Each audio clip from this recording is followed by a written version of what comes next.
Acordo envolvendo a multinacional Ambipar e o Ministério dos Povos Indígenas, assinado em Davos, na Suíça, prevê ações de reflorestamento, combate a incêndios e conservação ambiental em uma área de 1 milhão de quilômetros quadrados, o equivalente a 14% do território brasileiro. Olha, não, à primeira vista parece um bom negócio, né? Mas será que é mesmo? A gente vai conversar sobre esse tema com o deputado federal do PL do Paraná, Felipe Barros. Boa tarde, Felipe. Seja muito bem-vindo ao nosso Jornal da Oeste. Obrigada aí por disponibilizar um tempo na sua agenda pra gente. Oi, Geisiane, toda a nossa audiência do Jornal Oeste, uma alegria poder falar com vocês nessa tarde. Vamos lá, Felipe. Essa pauta que ela chama bastante atenção, né? Primeiro que esse acordo foi fechado aqui, né, fora do nosso país. Há ainda um imbróglio em relação a interesses privados da empresa, né, em relação a esse acordo. E na hora ali de assinar, de fazer essa negociação, não tinha representantes indígenas, né, não tinha representante da área ali para conversar e fechar o acordo, o que chama bastante atenção, uma vez que o governo petista tem essa pauta identitária, inclusive na posse do Lula tinha lá, né, indígena passando a faixa para dizer que seria o governo da inclusão e aquela coisa toda, né? Aquela sinalização de virtude bem costumeira da esquerda, Felipe. Esse acordo que foi firmado entre o Ministério dos Povos Originários e essa empresa Ambipar, na minha visão, é um escândalo. E eu explico para vocês os motivos pelos quais eu tenho essa posição. Ele foi assinado na semana passada, lá em Davos, por um secretário executivo do Ministério dos Povos Originários e a empresa Ambipar. Esse acordo envolve a gestão de serviços públicos em todos os territórios indígenas brasileiros. Nós estamos falando de uma área equivalente à área da França e da Inglaterra somadas, 1 milhão de quilômetros quadrados, 14% do território nacional. Portanto, uma empresa privada, que tem seus interesses privados, vai fazer a gestão de serviços públicos em 14% do território nacional. Esse acordo, esse protocolo de intenções foi firmado sem qualquer diálogo com a sociedade, sem qualquer diálogo com as próprias comunidades indígenas, e tem alguns fatos minimamente estranhos que envolvem esse protocolo de intenções. O primeiro deles, além do fato de não ter havido qualquer diálogo, as ações dessa empresa Ambipar na Bolsa de Valores, ao longo dos últimos 60 dias, cresceram, 60 dias anteriores à assinatura desse protocolo de intenções, cresceram 5.000%, o que me leva a crer que pode ter havido divulgação de informação privilegiada, né, o que a gente chama de inside information. Por qual razão as ações dessa empresa cresceriam 5.000%, né, nos dias anteriores à assinatura desse protocolo de intenções?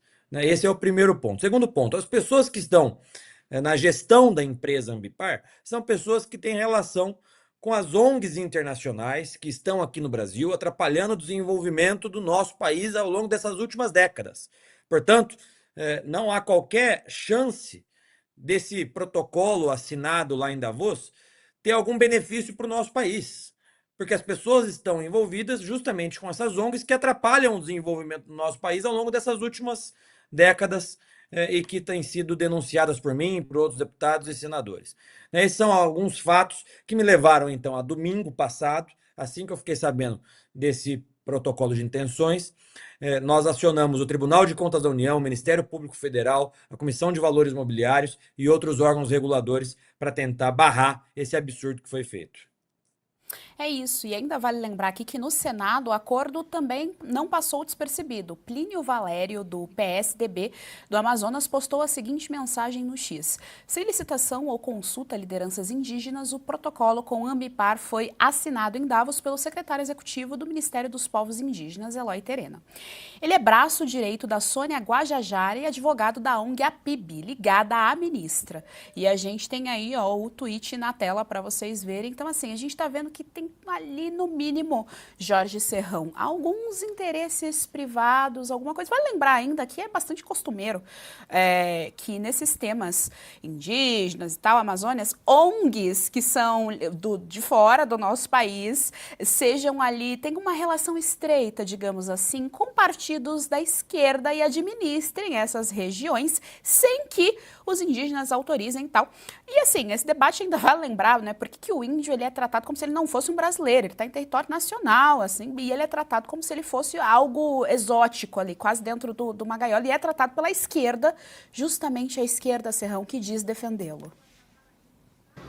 E olha que coincidência curiosa. A Guajajara e a Marina Silva, as duas poderosas do ambientalismo tupiniquim, serão as ministras não exoneradas por Lula para participar da votação da escolha do novo presidente da Câmara. Elas ficam no cargo, não tiram elas dali não, que ali, se elas saírem, algo pode acontecer de diferente. Então, isso daí já mostra o quanto essa gente opera dentro do deep state tupiniquim, o quanto elas estão acima da linha do poder normal do Estado brasileiro. Agora, Felipe Barros, o que é possível se fazer do ponto de vista parlamentar para barrar esse acordo que está na cara, que é estranhíssimo? É uma grande jogada, na verdade, para abrir a exploração econômica dessas áreas indígenas para quem sabe e tem certeza de que vai lucrar muito com o que for fazer ali. E tem aí a desculpinha, vai combater o incêndio, vai proteger o meio ambiente, mas no final das contas vai ganhar muita grana, né?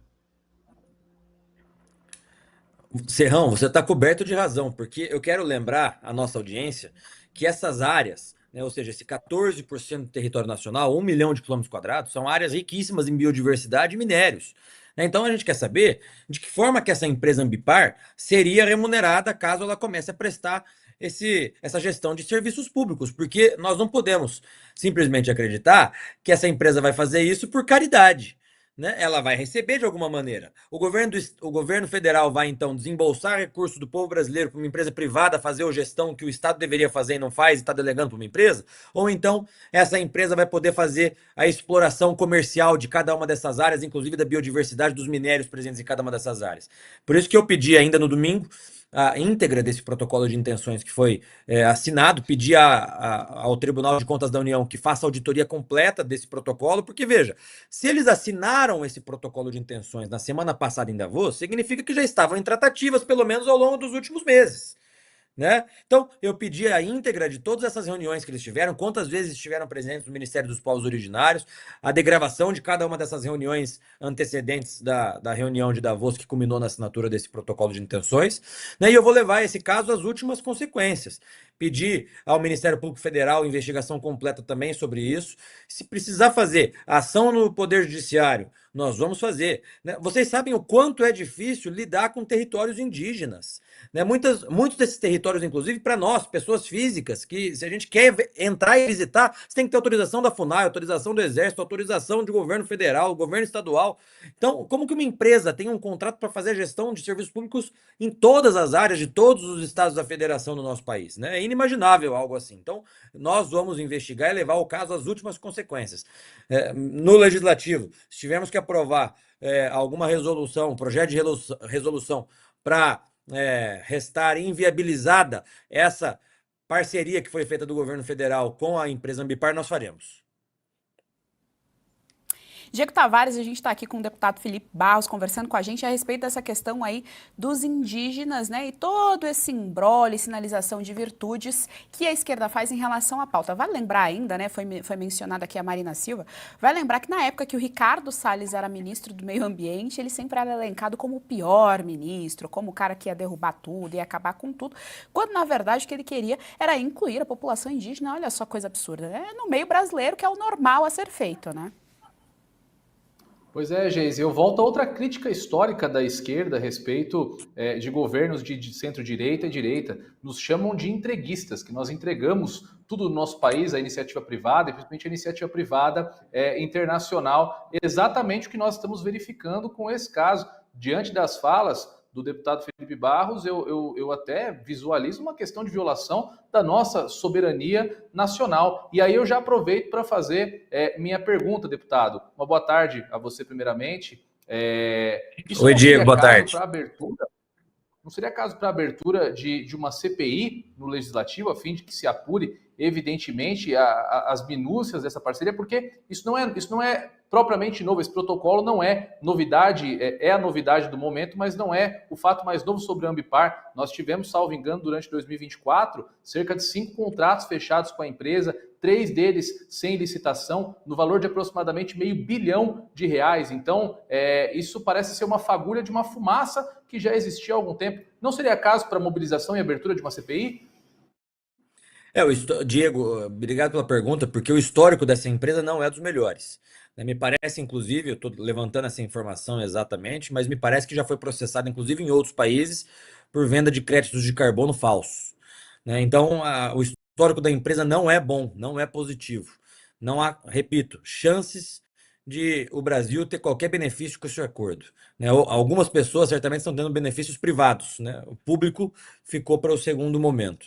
Então, CPI, eu sempre tomo muita cautela em relação a ela, porque você sabe que uma CPI, para ser criada, já não é das tarefas mais fáceis, mas mesmo quando ela é criada, o governo, que infelizmente se junta com alguns partidos aqui na Câmara dos Deputados, obtém maioria na CPI, e aí a CPI, que deveria fazer um trabalho sério, investigar a empresa, acaba por não servir de absolutamente nada. A gente viu isso acontecer em várias dessas últimas CPIs aqui no Congresso Nacional, CPIs bem intencionadas, com o objetivo claro de investigar determinados fatos, que simplesmente são ocupadas majoritariamente por membros do governo, aliados do governo, restando prejudicada qualquer investigação que poderia ser feita numa CPI. Então, nós estamos agora retornando às atividades legislativas aqui em Brasília. Eu vou sentir o clima com outros deputados, inclusive com outros senadores, falar com o senador Plínio, para nós avaliarmos essa possibilidade de CPI.